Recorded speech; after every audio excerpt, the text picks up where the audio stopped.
Greetings guys, welcome to my channel. Today I'm going to start by reading a short excerpt from the Sheep's Guidebook, also known as Wikipedia, just relating to the world's Columbian Exposition, also known as the Chicago World's Fair of 1893. So the World's Fair, held in 1893 to celebrate the 400th anniversary of Christopher Columbus's arrival in the New World in 1492, allegedly. The centerpiece of the fair was the large water pool represented the long voyage Columbus took to the New World. Chicago had won the right to host the fair over several other cities, including New York, New York City, Washington D.C., and St. Louis. The Exposition was an influential social and cultural event and had a profound effect on architecture, sanitation, the arts, Chicago's self-image, and the American industrial optimism.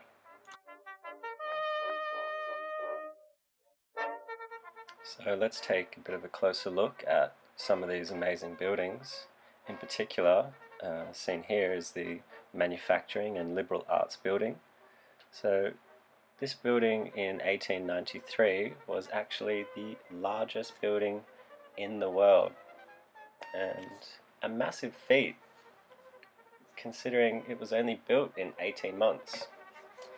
Put together with, so they say, wood, steel and a putty, sort of a mix of concrete and white plaster, turned into something they called staff, resembling marble once it's sprayed white.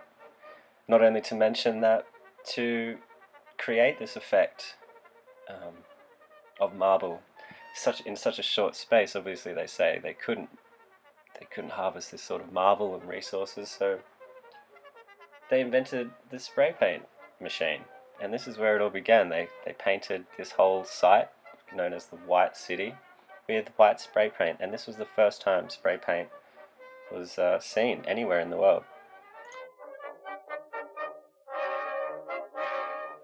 Now, when the building was finished construction in October 1892, 100,000 people attended the opening ceremony, and the promoters actually said that they could fit 300,000 people with 6 square feet of elbow space, or around 1.5 meters social distancing in today's terms, which is just an incredible feat. The noise of that many people under one roof would just be incredible. I don't think they heard anything going on in the ceremony, but definitely an amazing thing to be a part of back then. So we'll just go over a couple of the specifications. This building was 1,687 feet by 787 feet. The roof reached 245 feet into the sky. The building was supported by 8 100-foot pavilions at the corner and center of each wall. So they say you could fit the Great Pyramid of Giza within this building, which for a building that was constructed in less than 2 years and only for 6 months, as the fair only ran for 6 months, that seems really wasteful and something that we just would not do today. I mean, that's an unimaginable scale. We don't even know how they built the pyramids today, let alone to build a garage for it is just absurd. Seen here behind the Statue of the Republic was the peristyle. Such a truly magnificent structure. Definitely would not look out of place in Rome, in the Vatican City.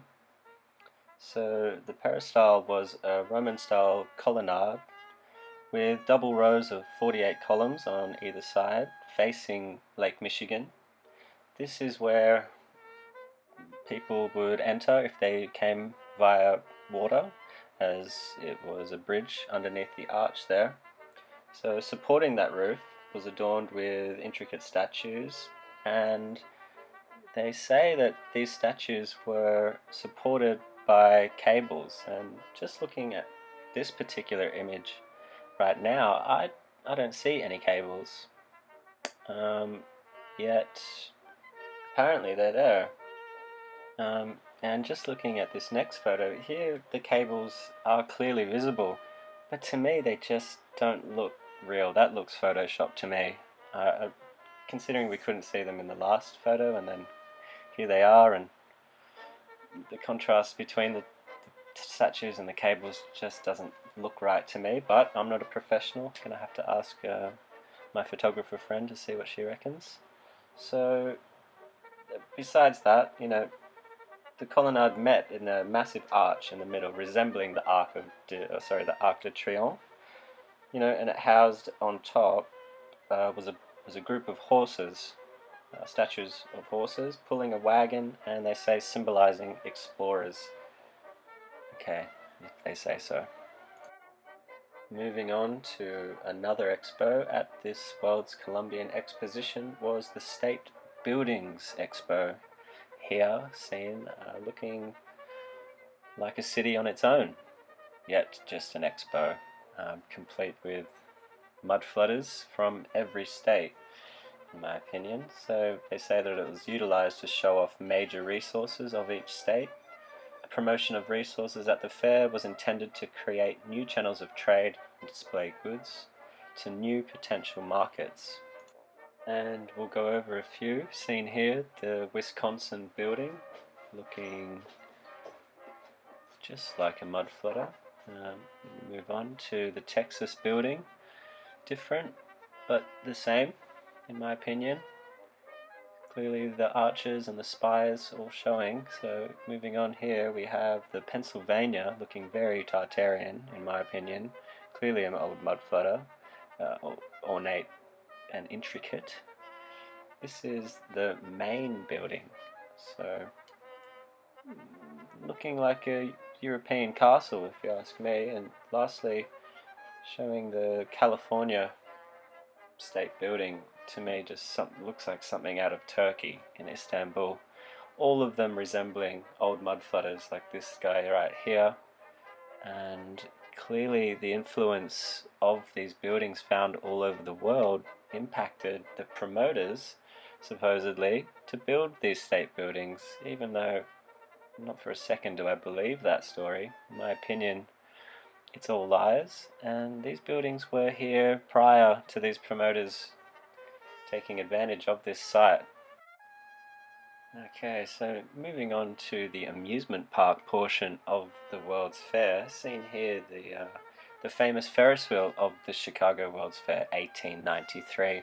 And to put in perspective, here we see a Ferris wheel in the same city in 1995. So on the left, 1893, 100 years before, and 100 feet taller. I mean, we really are going backwards in time. I don't see any reason why we would build smaller, and I'm sure we're going to be told for safety reasons, but there's a lot of things we can't explain about these buildings, and we have an excuse for all of them. Coming to the end here of my presentation, thanks for sticking around if you're still here. If you've liked what you've seen, a like would be much appreciated. And just moving on now to the last building I'm going to cover, which is the transportation building. Now this thing, not white like the rest of this white city. It was painted, they say, red and blue and purple, like all different colors, with a golden arch and golden door there in the center, and just a truly grand structure. Now this was the work of Louis Sullivan and has all the bells and whistles of architectural training, traveling to Europe and through Paris with all the architects there, of course, and has to drop past Paris when they're dropping buildings like that constantly. And the reason I say constantly is, let's just have a look at a period in this gentleman's life around the same time as the 1893 World's Fair. Now, I'm not an architect, and I don't know how many jobs an architect would take on at a time, but looking at the transportation building, that seems like a lot of work, and that was around 1891. Now, let's have a look at what he was doing at the same time.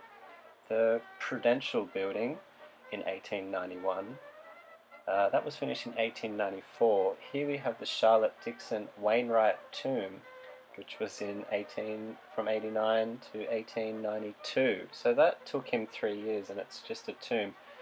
We go on, we've got the Guarantee Building, 1894, again, started in 1891. James Sharley House, finished in 1892. The McVickers Theatre, which he finished in 1891, so literally finished the McVickers and carried on to the World's Fair, and also the New Orleans Station, which was finished in 1891 I should say, and that was demolished in 1954.